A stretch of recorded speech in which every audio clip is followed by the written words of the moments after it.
É para mim um grato prazer, como coordenador científico do Centro de Investigação de Direito Público da Faculdade de Direito de Lisboa, inaugurar um conjunto de intervenções de docentes desta faculdade sobre a temática do estado de emergência. Tratou-se de uma iniciativa de jovens docentes que têm maior oportunidade no momento em que, pela primeira vez na ordem jurídica portuguesa de 1976, foi decretado um estado de exceção, em que vamos essencialmente abordar 6 pontos fundamentais. Em que é que consiste o estado de emergência? Qual é a sua natureza? Quando é que pode ser declarado? Quem o declara? Com que procedimento? Qual é a eficácia e o valor jurídico dos atos que, de alguma forma, determinam este estado de exceção e lhe dão execução? E quando é que cessa?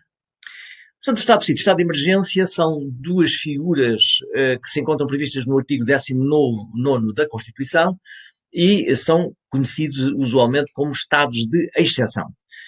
Ocorrem quando a legalidade ordinária é insuficiente para lidar com uma situação de grande gravidade para a integridade do Estado, para a ordem democrática e para a saúde, vida e integridade dos cidadãos e, portanto, a insuficiência dessa legalidade comum é substituída por uma legalidade de crise, que tem, envolve em si um conjunto de medidas que são medidas compressivas, ou seja, medidas que afetam desfavoravelmente direitos, liberdades e garantias, os quais poderão ser transitoriamente suspensos.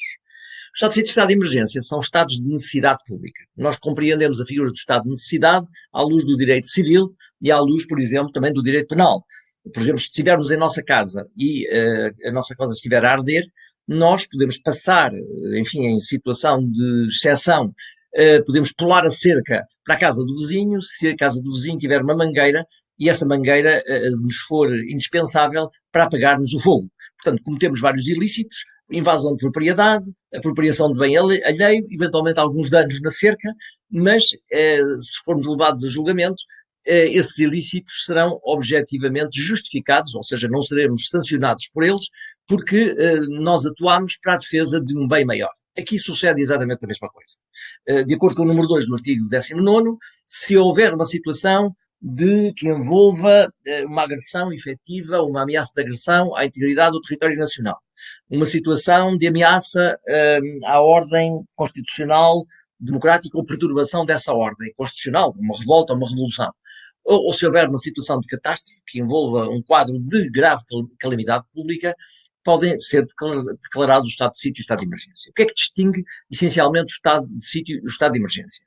É que o estado de sítio, envolve ameaças ou perturbações bem mais graves do que aquelas que se encontram subjacentes ao estado de emergência, e essa maior gravidade implica a possibilidade de se suspenderem todos os direitos, liberdades e garantias suscetíveis de serem suspensos. Há alguns que não podem ser suspensos, estão no número 6 do artigo 19º, é o caso do direito à vida, do direito à integridade física, da liberdade de confissão religiosa, portanto, também situações que são proibidas, como a retroatividade da lei penal incriminadora.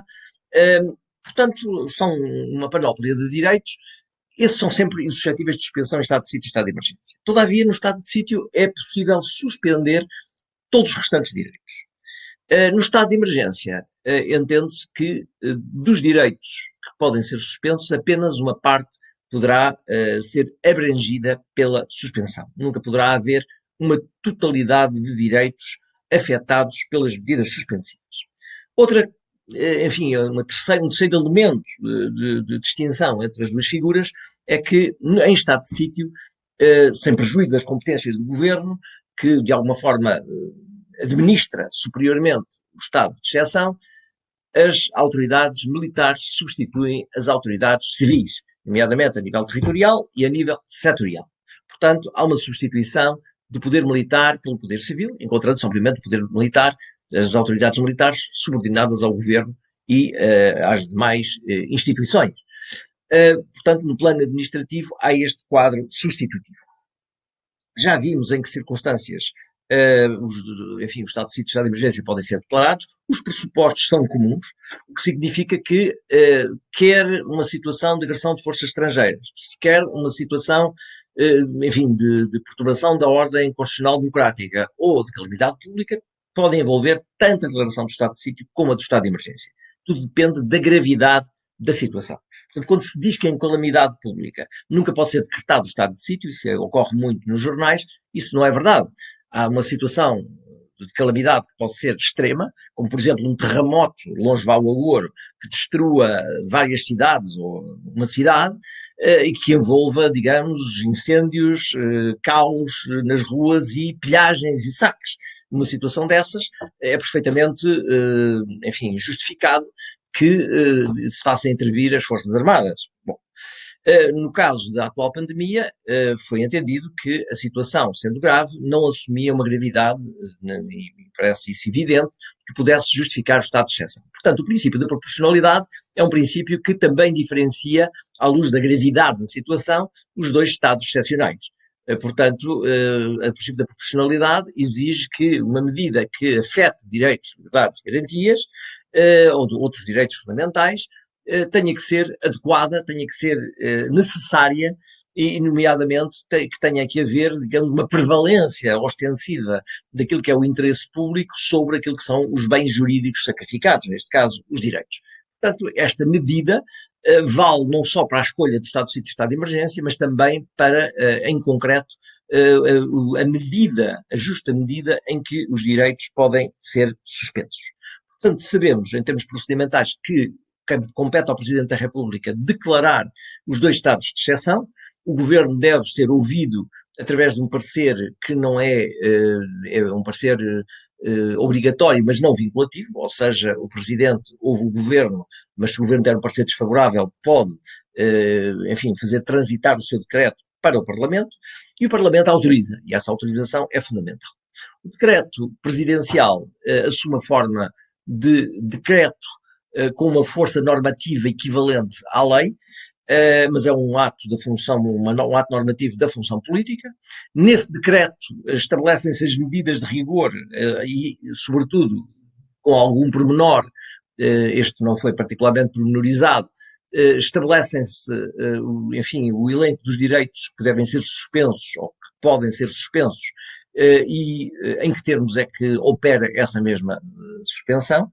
Portanto, o decreto tem que ter um mínimo de detalhe sobre esta mesma matéria e depois, mais tarde, esse decreto irá ser executado por atos do Governo, ou predominantemente do Governo, através de atos legislativos, como os decretos-leis, e atos de natureza regulamentar, que obviamente têm a sua validade dependente deste mesmo decreto. Certas circunstâncias ou certas situações podem exigir, todavia, enfim, a adoção de atos legislativos, nomeadamente em tudo aquilo que mais tarde não estiver coberto pelo decreto, mas que seja tido como necessário e complementar ao quadro de exceção que está em curso.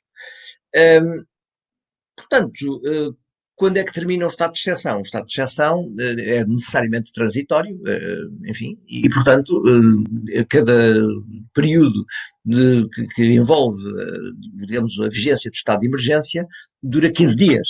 Portanto, esses 15 dias, todavia, podem ser sucessivamente prorrogados enquanto persistirem as ameaças ou as perturbações que justificaram o estado excepcional. Todavia, entende-se, também à luz do princípio da proporcionalidade, que durante o decurso de um destes períodos, por exemplo, do período originário ou da renovação, se nomeadamente cessarem as perturbações ou ameaças, o quadro crítico que justificou as medidas de caráter excepcional, deve ser, digamos, o decreto imediatamente revogado, sob pena, digamos, de ser inconstitucional, porque persistiu para lá daquilo que era absolutamente adequado e necessário para o efeito da suspensão dos direitos, liberdades e garantias. Aquilo que usualmente distingue a suspensão da restrição de direitos. A restrição de direitos é uma realidade normal e não excepcional, está prevista no artigo 18º e envolve, digamos, uma afetação desfavorável do exercício de um direito, mas que não pode, obviamente, aniquilar todo o direito portanto, a restrição não pode ser total, não pode afetar o conteúdo essencial do direito ou retirar-lhe completamente o seu sentido útil. A suspensão, que é transitória, pode, de facto, afetar o direito ou o exercício desse direito na sua totalidade durante um certo período de tempo. Como, por exemplo, a interdição de cidadãos poderem sair da sua residência, ou de certas categorias de cidadãos. Isso pode, efetivamente, ocorrer. Esperemos que este estado de emergência não dure para além do necessário.